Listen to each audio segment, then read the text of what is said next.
قربانی کے جانور میں سینگ ٹوٹ جائے تو کہتے ہیں قربانی نہیں ہوتی اور یہ ہے وہ.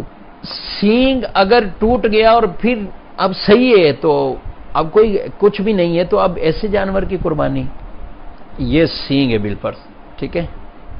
اب یہ ساتھ لگا ہوا ہے، یہ یہاں سے بالفرض آدھا سینگ ٹوٹ گیا اور سینگ جڑا ہوا ہے ساتھ، سر میں لگا ہوا، یہ آدھا بیچ میں ٹوٹ گیا یا کاٹ دیا گیا، قربانی میں کوئی فرق نہیں آتا.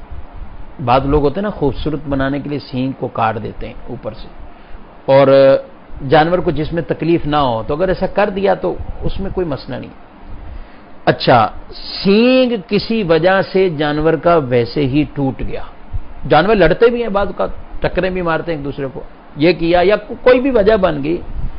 اب وہ سینگ نکلا، جب سینگ جڑ سے نکلتا ہے نا تو یہ ہوتا ہے کہ جس کی قربانی نہیں ہوتی، ایسے جانور کی یہ قربانی کے لیے عیب ہے. لیکن یہ بھی تب عیب ہے کہ اب سینگ نکلا ہوا ہے اور اس کا سار یہ پورا زخمی ہے، زخم باقی ہے، تو اب اس کی قربانی نہیں ہوگی.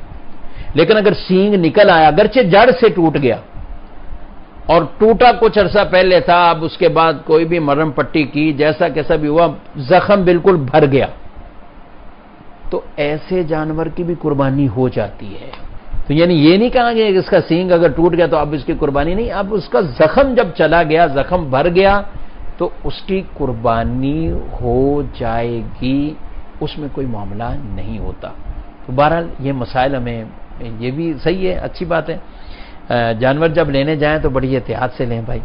جانور کے اندر جو عیب، قربانی کرنی ہے، کرونا وائرس یا یہ وبا تو معاملات، لیکن عبادت کے معاملات وہ ساتھ چلتے جائیں میرے بھائی، ان کو نہیں روکنا، وہ چلتے جائیں ساتھ. قربانی کریں گے انشاءاللہ، ضرور قربانیاں کریں گے.